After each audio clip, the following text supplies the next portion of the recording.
হাত পা ধরে ভাই সম্পর্ক বাঁচানো যায় না ভাই। যে আপনার সত্যিকারে ভালোবাসে তার হাত পা ধরা লাগে না, সেমতেই ভালোবাসবে, সেমতে আপনার সাথে থেকে যাবে। আর যার মানে মানে যে আপনার ভালোবাসে না, মানে সে আপনার সাথে থাকতে চায় না ভাই, সে আপনার সাথে থাকবেই না। আপনি যতই তার হাত পা ধরেন সে আপনার সাথে থাকবেই না ভাই। আপনি কেন তার পা ধরবেন বলেন? আপনি কেন তার পা ধরবেন? আপনিও মানুষ, সে মানুষ, তাই না? আপনার মধ্যে ভালোবাসা আছে, তার প্রতি ভালোবাসা নেই, এই জন্যই সে আপনার সাথে থাকতে চায় না ভাই। কেন পা ধরবেন? আপনি মানুষ, সে মানুষ, আপনি কেন তার কাছে সস্তা হয়ে যাবেন? আরে ভাই, কে একজন আপনার জন্য অপেক্ষা করতেছে, ভালো একজন মানুষ, ভালো মনের মানুষ, তার ভিতরে ভালোবাসা আছে, কেন আপনি তার পা ধরবেন? কেন পা ধরে সম্পর্ক ঠিক হয়ে রাখবেন ভাই? পা ধরলেও ভাই সম্পর্ক টেকে না ভাই, এটা আমি জানি ভাই। পা ধরলে কারোর সাথে কারোর সম্পর্ক টেকে না, ভালোবাসা বাড়ে না।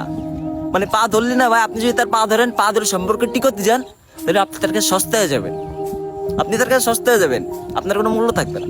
এই জন্য ভাই পা ধরে কেরুর সাথে সম্পর্ক রাখবেন না, পা ধরে সম্পর্ক টিকানোর কোনোভাবেই চেষ্টা করবেন না ভাই। সে যে যাওয়ার সেমতেই চলে যাবে, তার যতই পা ধরেন, যে যাওয়ার সেমতে চলে যাবে।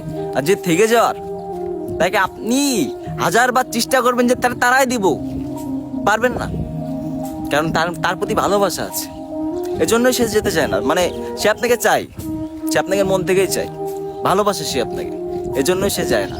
আর তাকে কখনো ছাইরেন না, তাকে কখনো যেতে দিয়েন না। যে যেতে চায় না তাকে কখনো যেতে দিয়েন না।